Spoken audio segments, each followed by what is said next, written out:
Assalamualaikum warahmatullahi wabarakatuh. Om Swastiastu, Namo Buddhaya, dan salam kebajikan untuk kita semua. Yang terhormat Ibu Dr. Andes H. Dia Ratnawati, Magister Manajemen, selaku dosen pengampu mata kuliah Lingkungan Bisnis dan Manajemen, Prodi Akuntansi kelas D013. Sebelum itu, izinkan saya untuk memperkenalkan anggota kelompok saya.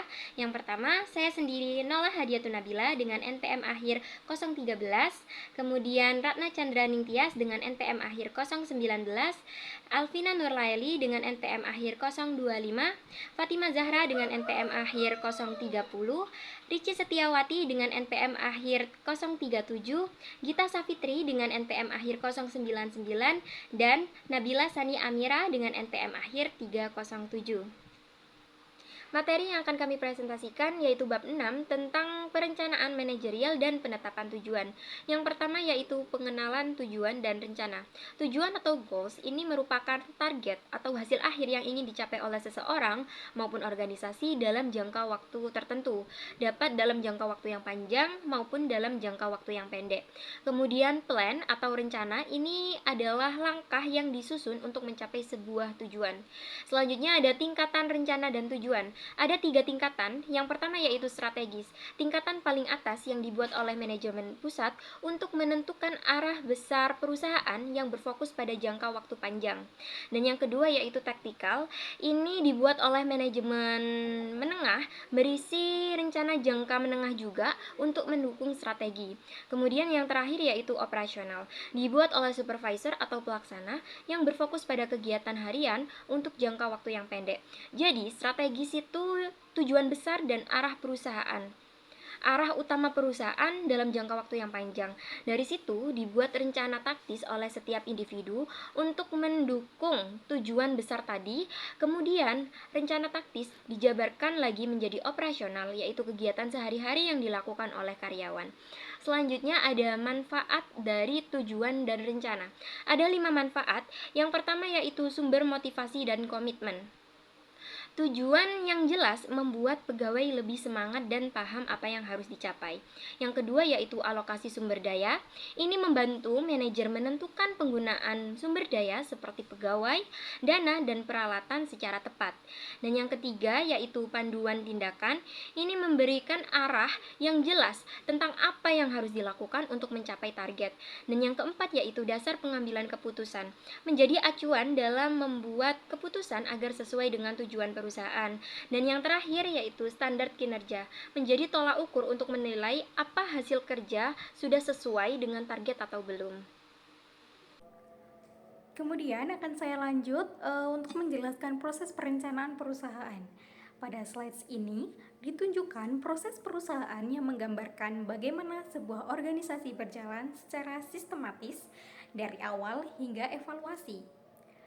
Yang pertama, membuat visi, misi, dan tujuan. Perusahaan harus menentukan arah jangka panjang melalui visi dan misi serta menetapkan tujuan yang ingin dicapai. Ini menjadi dasar bagi seluruh kegiatan organisasi. Kemudian yang kedua, menerjemahkan rencana ke dalam tindakan. Rencana yang sudah dibuat kemudian dijabarkan menjadi kebijakan, prosedur, dan tugas yang jelas bagi setiap bagian. Misalnya pembagian tugas karyawan dan penyusunan standar kerja. Adapun yang ketiga yaitu merencanakan operasi. Pada tahap perencanaan, manajemen, menyusun strategi dan rencana operasional, menentukan program kerja serta mengidentifikasi resiko yang mungkin terjadi. Perencanaan membantu perusahaan bekerja secara terstruktur dan tidak asal berjalan. Kemudian ada yang keempat yakni melaksanakan rencana. Tahap ini adalah pelaksanaan kegiatan operasional sehari-hari. Perusahaan menjalankan program kerja, mengatur sumber daya manusia, serta memastikan setiap orang bekerja sesuai tanggung jawabnya. Dan yang terakhir yaitu kelima, memonitor dan mempelajari. Perusahaan memantau hasil pelaksanaan dan mengevaluasi apakah tujuan sudah tercapai. Jika ada kekurangan, manajemen melakukan perbaikan atau perubahan strategi.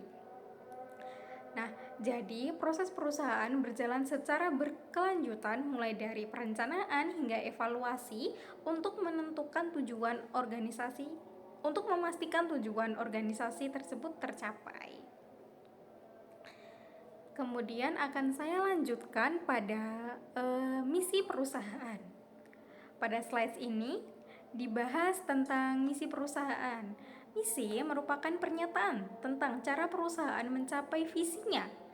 Misi menjawab pertanyaan apa yang akan dilakukan perusahaan dan bagaimana perusahaan tersebut melakukannya. Misi perusahaan biasanya berisi rumusan umum tentang keinginan atau tujuan organisasi, seperti memberikan produk berkualitas, pelayanan terbaik kepada pelanggan, serta menciptakan nilai bagi pemangku kepentingan. Selain itu, misi harus mencerminkan keunikan atau keunggulan perusahaan tersebut dibandingkan dengan perusahaan yang lainnya. Dengan misi yang jelas, seluruh anggota organisasi memiliki pedoman dalam bekerja dan mengambil keputusan. Dan selanjutnya akan dijelaskan oleh rekan saya. Terima kasih. Baik, selanjutnya yaitu materi tentang tujuan dan rencana. Tujuan dan rencana dibagi menjadi 4 macam, yaitu yang pertama tujuan strategis, yang kedua rencana strategis, yang ketiga tujuan taktis, dan yang keempat rencana taktis. Tujuan strategis. Tujuan strategis yaitu sebuah visi perusahaan atau tujuan perusahaan yang ingin dicapai atau diwujudkan oleh suatu perusahaan di masa yang akan datang. Tujuan ini dibuat agar perusahaan mempunyai arah yang jelas untuk kedepannya agar para manajer perusahaan dapat memberikan langkah-langkah yang tepat untuk mewujudkan tujuan atau visi perusahaan tersebut. Selain itu juga, tujuan strategis ini dibuat agar perusahaan dapat menghadapi persaingan pasar dan juga beradaptasi dengan perubahan yang terjadi di pasar. Selanjutnya, rencana strategis. Rencana strategis ini adalah langkah nyata yang diambil oleh perusahaan untuk mewujudkan tujuan atau visi tersebut. Nah, rencana ini biasanya bersifat jangka panjang. Biasanya kisaran 2 hingga 5 tahun. Agar perusahaan tersebut tetap beroperasi dengan lancar, sukses, hingga dapat bersaing di pasar internasional maupun nasional. Tanpa strategi yang jelas, perusahaan tidak dapat merencanakan cetak biru atau blueprint yang jelas sehingga berisiko salah mengambil keputusan dalam jangka panjang. Selanjutnya yaitu tujuan taktis. Tujuan taktis ini ada setelah rencana, strategi, dan tujuan sudah jelas adanya. Lalu, perencanaan tersebut akan dialihkan atau dipertanggungjawabkan kepada manajer menengah seperti kepala divisi, departemen, dan lain-lain untuk memberikan gambaran langkah-langkah apa yang harus dilakukan oleh subunit utama perusahaan untuk mencapai target yang sesuai dengan visi perusahaan tersebut. Visi atau tujuan perusahaan tersebut. Selanjutnya yaitu rencana taktis. Rencana ini dibuat untuk membantu melaksanakan rencana strategi utama yang sudah ditetapkan sebelumnya. Yang terakhir yaitu peta strategis. Peta ini dibuat untuk membantu tiap-tiap anggota perusahaan memiliki peran yang jelas atau spesifik untuk membantu jalannya perusahaan dalam mencapai visi dan misi secara keseluruhan. Kriteria tujuan efektif di sini ada 5. Yang pertama, spesifik dan terukur. Yang kedua, memiliki jangka waktu yang teratur. Ketiga, mencakup hasil-hasil penting. Keempat, menentang tapi realistis. Dan yang terakhir, dikaitkan dengan imbalan. Di sini saya akan menjelaskan untuk yang pertama, yaitu spesifik dan terukur. Tujuan operasional ini bisa dilakukan secara kuantitatif, misalnya meningkatkan keuntungan sebesar 2%. Bisa juga secara kualitatif, misalnya budaya perusahaan dan pengembangan karyawan. Yang kedua, memiliki jangka waktu yang pasti. Tujuan yang efektif harus memiliki jangka waktu yang pasti dan menetapkan target pastinya itu kapan pencapaiannya. Ketiga, mencakup hasil-hasil penting. Pemilihan tujuannya berdasarkan pilihan dan kejelasan yang dapat lebih memusatkan perhatian, tenaga, dan sumber daya perusahaan. Keempat, menentang tapi realistis. Jika tidak realistis, tujuannya tidak akan tercapai dan kinerja pegawai bisa menurun. Dan yang terakhir, dikaitkan dengan imbalan. Pegawai akan mendapatkan kenaikan gaji, promosi, dan juga penghargaan apabila sudah mencapai tujuan. Manajemen bersasaran adalah suatu sistem yang digunakan manajer dan pegawai untuk menentukan tujuan suatu proyek, departemen, maupun personel. Di sini ada langkah-langkah pentingnya nih. Yang pertama, penetapan tujuan. Di sini para manajer itu mengikuti kriteria untuk mencapai suatu tujuan. Di sini manajer juga memiliki tanggung jawab untuk pencapaian tujuan itu. Kedua, membuat rencana tindakan. Di sini tuh kita tuh memberikan arahan apa sih yang harus kita lakukan untuk pencapaian tujuan itu. Yang ketiga, ada pengevaluasian kemajuan. Ini tuh dilakukan secara rutin untuk memastikan bahwa rencana itu berjalan dengan lancar. Keempat, menilai kinerja secara keseluruhan. Di sini tuh kita mengevakuasi secara seksama pencapaian tujuan oleh individu maupun departemen. Jadi, rencana sekali pakai adalah sebuah rencana yang dibuat untuk mencapai sejumlah tujuan yang dimana kemungkinan tidak akan berulang di masa yang akan datang atau masa depan. Nah, contoh dari rencana sekali pakai adalah anggaran, proyek, program, dan lain-lain. Yang dimana rencana ini akan berfokus pada suatu tujuan khusus.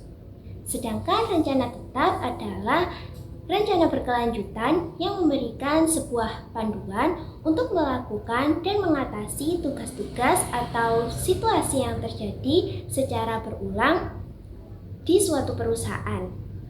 Nah, contoh dari rencana tetap itu sendiri adalah kebijakan, prosedur, dan peraturan. Nah, rencana ini akan membantu kita dalam efisiensi dan konsistensi. Nah, selanjutnya adalah membuat perencanaan dalam lingkungan yang bergejolak. Salah satunya adalah perencanaan kontingensi. Jadi, dari rencana kontingensi, kita dapat menentukan respon suatu perusahaan ketika mengalami kondisi darurat, seperti kemerosotan, kebangkrutan, maupun situasi yang tak terduga lainnya. Nah, singkatnya, rencana kontingensi adalah sebuah strategi yang dirancang untuk menghadapi kejadian atau insiden-insiden negatif yang mungkin akan terjadi di masa depan. Untuk membuat rencana kontingensi, seorang manajer harus mengenali faktor-faktor di lingkungan, seperti potensi krisis ekonomi, kenaikan harga pasokan, perkembangan teknologi baru, dan lain-lain.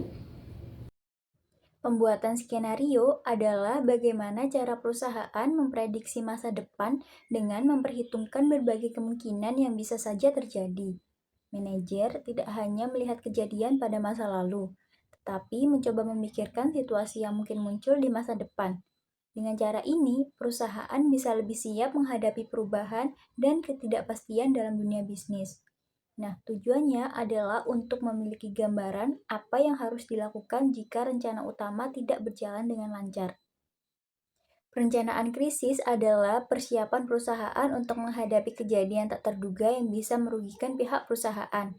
Krisis bisa terjadi kapan saja, sehingga perusahaan perlu rencana agar bisa merespon dengan cepat dan tepat. Nah, jadi selanjutnya adalah pendekatan perencanaan kinerja tinggi. Nah, pendekatan perencanaan ini adalah melibatkan semua anggota perusahaan dan terkadang pihak-pihak luar yang berkepentingan dalam proses perencanaan. Perkembangan pendekatan baru diawali dengan peralihan kepada perencanaan terdentilisasi, yaitu para ahli perencanaan bekerja sama dengan para manajer divisi atau departemen utama untuk membuat tujuan dan rencana mereka sendiri. Nah, selanjutnya adalah menetapkan tujuan abadi untuk mencapai kualitas unggul. Tujuan abadi atau bisa disebut juga dengan stretch goals adalah tujuan yang masuk akal tetapi ambisius, dinyatakan dengan jelas, memaksa, dan imajinatif sehingga dapat menyemangati pegawai untuk mencapai kualitas unggul. Tujuan abadi biasanya jauh melampaui tujuan yang ada, sehingga perusahaan harus berani berinovasi untuk mencapainya. Pengembangan lain dari konsep tujuan abadi adalah Big Hair Audacious Goals atau bisa disebut juga BHAG atau tujuan nekat. Nah, selanjutnya adalah menggunakan panel instrumen kinerja. Perusahaan ini memerlukan cara untuk melihat kemajuan, rencana, serta mengukur kemajuan tersebut dalam mencapai tujuan. Perusahaan-perusahaan mulai menggunakan panel instrumen kinerja ini sebagai cara kalangan eksekutif untuk mengawasi indikator-indikator penting kinerja, seperti penjualan dan hubungannya dengan target, jumlah produk yang dipesan, atau presentasi keluhan dan pertanyaan pelanggan yang ditanggapi selama periode tertentu. Nah, jadi di sini saya akan menjelaskan tentang membuat perencanaan untuk mencapai kinerja yang tinggi. Nah, tujuan perencanaan dan penetapan tujuan adalah untuk membantu perusahaan mencapai kinerja yang tinggi. Ya, terus proses perencanaan kini berubah agar lebih selaras dengan lingkungan dan pergeseran perilaku pegawai. Dahulu, strategi dan perencanaan berada di ranah manajer puncak. Sekarang, para manajer melibatkan seluruh anggota perusahaan yang dapat menghasilkan kinerja yang tinggi karena anggota perusahaan memahami serta mempercayai tujuan dan rencana perusahaan. Nah, adapun pendekatan perencanaan secara tradisional itu dilakukan sepenuhnya oleh eksekutif puncak dengan menggunakan jasa konsultan atau yang lebih umum lagi melalui Departemen Perencanaan Pusat. Nah, Departemen Perencanaan Pusat itu adalah sekelompok ahli perencanaan yang melapor secara langsung kepada CEO atau presiden.